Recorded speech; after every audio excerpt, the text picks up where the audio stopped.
morning, everyone.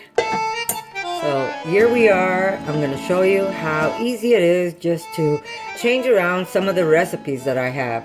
And you don't have to use the identical spices and herbs that I put into my recipes, but you could actually take it a step further and just do it how you want to do it. So we're going to make a cold cut type of meat, and it's either going to be like a brisket or like a corned beef. And here's the pureed beet that I already pureed ahead of time that we're going to use in our meat, so it gives it that nice pinkish or like a dark red color, looking like as if it is a real piece of meat. Not that it has to be that way. I mean, a lot of people are really grossed out with the idea of adding the color in to their vegan meat, but some people don't mind, and they just, like I said, they're in the middle of transitioning, so they do like to see the colors that they were accustomed to eating. And that is why I make this recipe. Like I said, I eat salads and I eat fruit, and yes, I do have a sliver of protein or my seitan on a piece of bread once in a while, but it's not something that I eat all day long. I basically eat vegetables. So this is just so I can get you guys to try and make a transition, especially if you're not vegan and you want to try the vegan diet, but you're so stuck with eating those cold cuts and things that you have a hard time giving up. This is a good way of doing it. Now, if you would be curing regular meat, to get that beautiful color that you get inside your meat, you basically have to add a poison, which is called nitrates. And that's what they put in your corned beef, and that's what they put in your salamis, and that's what they put inside most of your deli meats to keep it that bright pink or red color. Because if you would see the color of meat, it is dark and it is not pleasant looking at all. So to get those colors, you would have to put a nitrate in, and that is so unhealthy for your body. I can't even start telling you how bad it is. Most of the time, these nitrates will cause colon cancer. So here's our alternative, and what we're going to do is we're going to add a beautiful beet. And this, believe it or not, I just discovered a few days ago. I was ready to cook some beets for myself, and I saw those beautiful colors. I said, wow, what about if I put some of that in my seitan meat? How will that come out? And I was so surprised how beautiful it turned out. And I'll give you an example. That faux soup that I made, when I sliced the meat and it's nice and red, when I added the broth on top, it actually looked like it was cooking the meat, and it went into that darker color, like as if you've cooked meat. It was so impressive, and I think this is going to be my go-to from now on. It just adds some nice color to the meat, and that's what I'm going to be doing. So now I'm going to show you how we're just going to change this up to make a different recipe. So we're going to start off by adding our 1 cup of vital wheat gluten.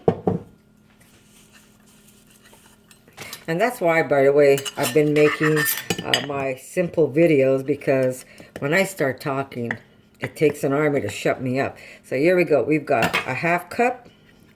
And we're going to do another 1/2 cup. Why am I doing this way? Because it fits into my jar. If I have to shove in my full cup, I won't be able to get it in there for sure. Okay, so here we go. Now, somebody asked me, why do I use regular flour? I use unbleached flour. And why do I use flour in my seitan? I'll tell you why. What it does is it makes the meat denser. So by using the flour, it pretty much denses up the vital wheat gluten, and at the same time it tenderizes it, because otherwise it would be just like a big rubbery ball. So by adding a little bit of flour, and I'm going to add, let's see, maybe I should measure it for you guys. Now my last recipe, I only used 1 tablespoon of it. So I'm going to use 1, you know what? I'm always experimenting, so we're going to try 2, and I'm going to try even 3 tablespoons of regular unbleached flour. We're going to add my mushroom ahead of time, not like what I did on my last recipe where last minute I was like, oh my god, I forgot to add the mushroom powder. I'm adding it now in the dry ingredients. So I've got one, you know what, I'm going to put 2 mushroom powder because it really gives it that nice earthy taste. I feel like I have marbles in my mouth today. We're going to add some salt. Now usually deli meats are cured meats, so they're a little salty, and it also keeps it longer in the fridge. So it is a natural preservative. So I'm going to use about 1 teaspoon, maybe a teaspoon and a half. Let's see. Now, yeah, we need some kind of sweetener. So beets are naturally sweet, but we could add a little extra sweetener. Now you could either use brown sugar, or you could use some maple, which is a little more natural. So that's what I'm going to use, maple. So I am going to use maybe 1.5 this time, just to show you how easy it is to just change up your recipe. If you don't like the seasonings I put, now my last batch I use the Asian 5 spice. Now a lot of people aren't crazy about it, but I love that taste. My daughter loves that taste. There's this place I buy some vegan meat when I don't get a chance to make it. It's called Paradis, and he is in Montreal, and most of his meats have that taste of 5 spice, which has the cloves in it, so it really brings a nice dimension to the meat. Now I did use 2 teaspoons in my last batch, but I'm not going to put that much in this one. I'm just going to use maybe 1/2 teaspoon. Now you're probably wondering, why are you putting it in? Well, because it has a lot of nice spices in there that just adds a little richness to our meat. Now, like I said, I used 2 teaspoons last time, and that's because I was making an Asian style meat. But this time I don't want it to be an Asian style meat, so I'm going to use about 1/2 teaspoon into this batch of meat that I'm making. And I should have put my maple after my spices. I'm just going to move this around. It doesn't become one big clump of spices. I'm going to push over my maple. Okay, so I did put the little bit of 5 spice. Okay, we're going to put some black pepper. Now, this is going to be almost like a brisket, so I'm going to put, let's say, about 1/4 teaspoon of black pepper right into the meat itself. And so now we're going to add our oil. Now, if you don't want to use olive oil, you can use coconut oil if you want. But I like the richness of the olive oil, which I'm going to need more. Erica, you want to give me some more olive oil, love? So I'm going to put about 4 to 5 tablespoons of olive oil into my mixture. So I'm just going to use it right out of my huge bottle. So I've got, this is 3, 4, and we're going to do 5. Now, when you're cutting a piece of meat, you're not going to get all that oil in your meat. So it's really going to be just a little bit of fat per slices that you are going to eat. So it's not as bad as it looks. And now I'm going to add my beets. And there we go. This is the same measurement as I did with the last batch, which is basically 1/2 cup water with 1 smallish to medium size beet. Now, someone asked me, I can't find gluten.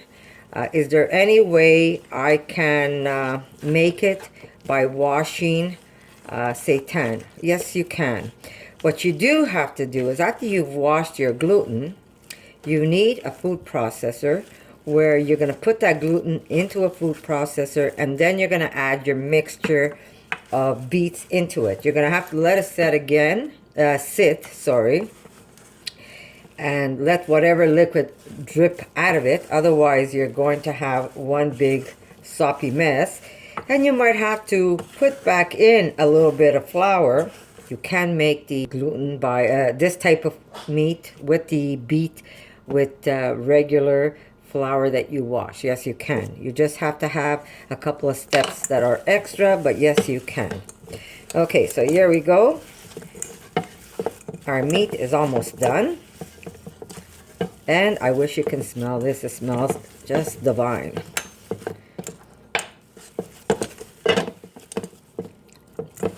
You could actually even taste it. Or just dip your finger in it and see if you like the flavors. Here we are. Now I'm going to let this just sit and rest for a bit.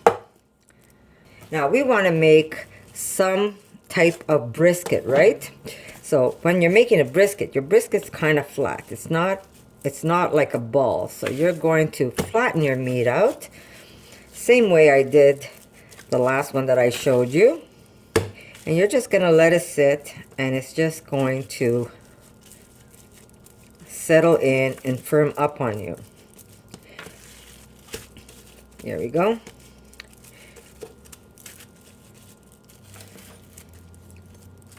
Now I was thinking how I was going to incorporate some other spices that I'm going to use in this recipe. So do I want to add it now and then wrap my meat, or do I want to cook my meat and then add it later on?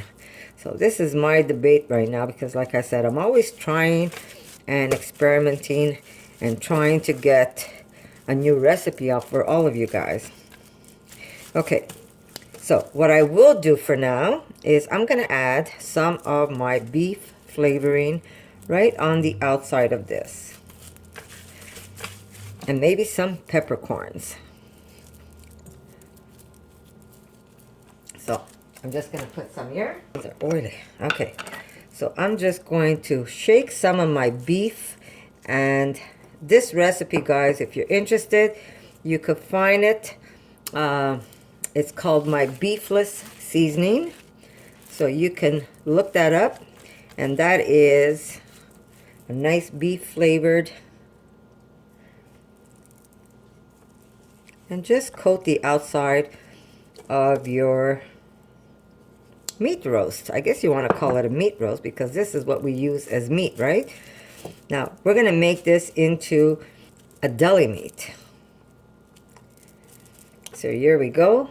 Nice and dark on the outside. We're going to sprinkle also some salt. We're going to basically do what we would normally be doing if it was real meat. And we're just going to let this, we're going to wrap it up. Okay, so now I'm just going to flip this over. So we're basically doing what we would normally do if we had meat. Now, we can start blending our own peppercorns, or you could just get pickling spices. And basically, it's a whole bunch of peppers and all kinds of goodness, some bay leaves. And we're going to put some at the bottom. We're going to flip this over. And we're going to place some on top. And it just has a lot of beautiful stuff to it. And this is like cloves. Look how beautiful. There we go.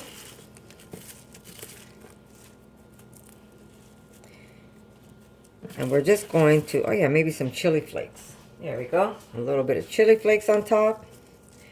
And we're just going to wrap this up.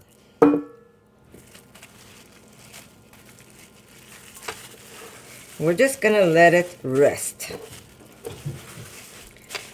We're going to put this in the refrigerator, and we're just going to let it rest for about maybe 20-30 minutes.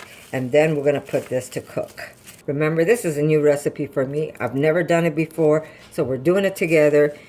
And hopefully it comes out as good as all the other meats I make. So I'll see you in a bit, guys. Okay, so we're going to start preparing the broth that we're going to cook our little peppercorn, or like a brisket that we're making. We're going to add some water. I'd say about maybe 5 cups of water, so I'll measure it for you. About 4. Yeah, about 5 cups of water. I'd say about 4 to 5 cups of water to start off, but you don't want it completely submerged in water. You want it that it's halfway through. Okay. We have 2 bay leaves. Always crack them so they get the most flavor out of them. We will add some garlic. And when I'm making a broth such as this, I don't really remove the skins, because I will pass the broth anyhow. If I'm going to keep the broth for something else, I will pass it so all the skins stay behind anyhow. Just makes my life a little easier. So I've got like 4 or 5 cloves again. Pretty simple, almost like the other recipe. A little bit of olive oil. I'm going to put a little bit of salt.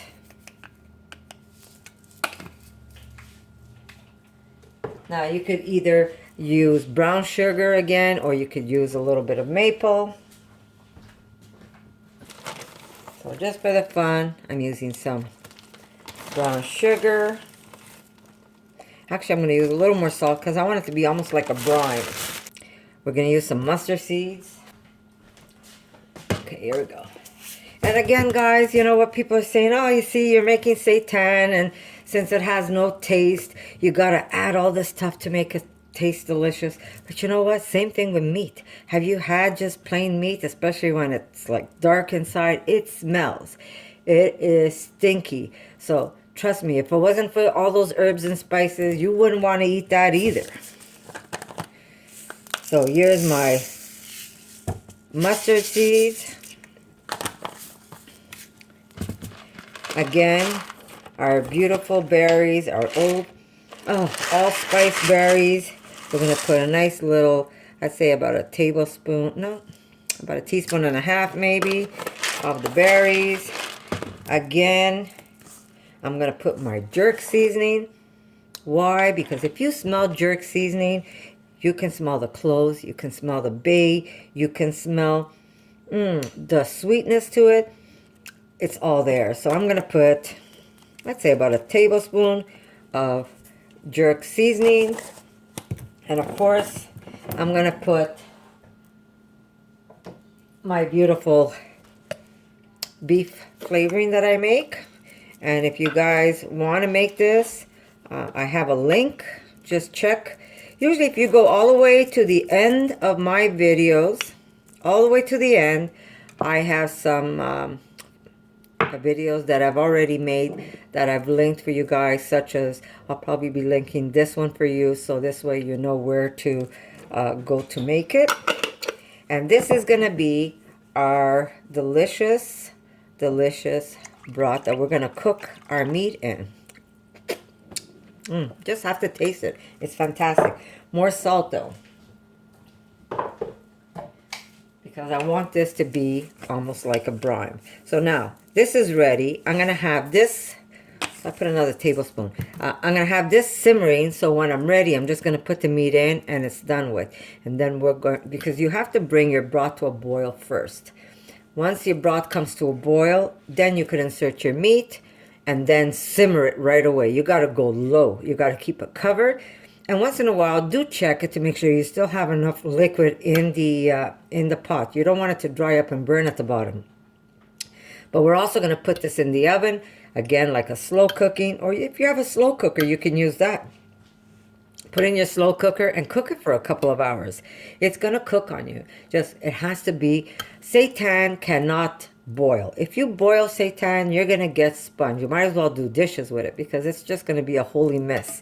So you want your seitan to have the lowest simmer so the meat gets more condensed, and when you cut it, it looks like you're cutting meat rather than cutting up a sea sponge. So I'm going to have this already simmering on my stove, so this way when my meat is ready, I've got my timer on, I've got a little bit, I've got about maybe another 15 minutes to go. And then I'm going to put my meat in there that's been resting, and I'm going to cook her up, and that's going to be my new deli meat that my husband's going to enjoy with some great mayonnaise. You can make Reuben sandwiches with it. It's really, really good. So I'm going to see you in a little bit, guys. Okay, another small hint, guys. We're always running out of mustard powder. So if you have some mustard seeds and you mill it, guess what you're going to get? You're going to get mustard powder. I use a lot of mustard powder in a lot of my recipes, so especially my cheeses. So I am going to mill some so I have some more powder ready for me. You do need a mill. Now, my NutriBullet has this blade. If you don't have it, you could also use a coffee mill. Maybe get yourself a small mill, a cheap mill, where you can just mill seeds when you need it. So there you go. That's how easy it is to make a little bit of mustard powder. So if you don't have it on hand and you do have mustard seeds, just mill them up and there's your powder.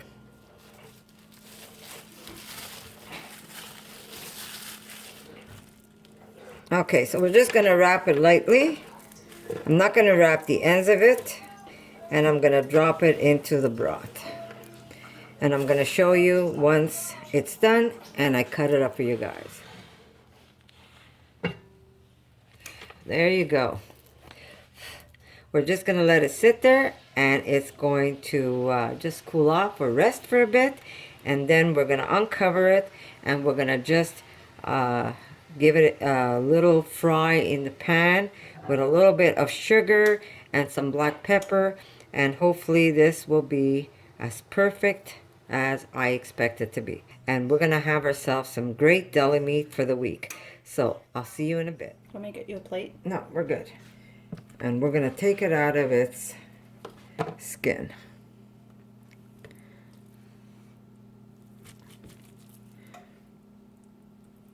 Okay, so there's some of the seasoning still attached to it.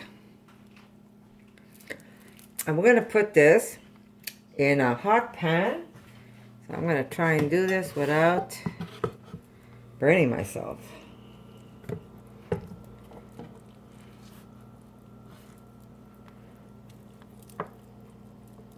Okay, whoop. Here we go. And we're going to brown this on both sides. We're going to put some either maple, or you could use brown sugar and some more black pepper. And we're just going to get this going and get it nice and crispy and golden. Okay, just lower the heat a bit. So we will put a little bit of maple or brown sugar. It's really up to you what you want to use. And this is also going to help give it a nice little crust on the outside. And we're going to add some extra. We're going to put some mustard. And if you want, you could also put a little bit of liquid smoke to this. And of course, my favorite, which is mesquite.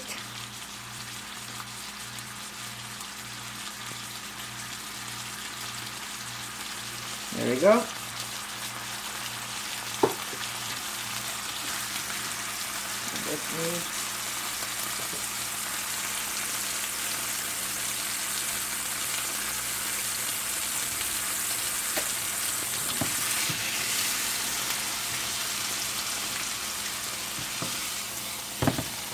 There we go. Same thing on this side.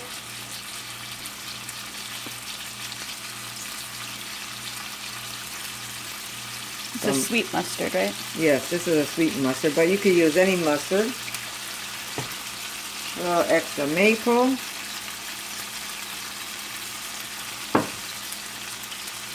And of course, black pepper.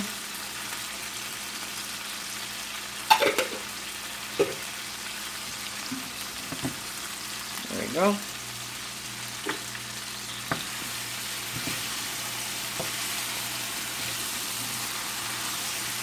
Guys, better. This is only going to get better as it sits. So there you go, guys. Sandwich meat. Doesn't have to be just sandwich meat. Any way you want to slice it, let it be for sandwiches. But remember, you don't have to follow my recipe to the exact point. You can switch it up. You can season it how you like. And remember, this is your meat. What you like to put on it, that's what you're going to eat. So I hope you like this other recipe, guys, and I'll see you in my next one.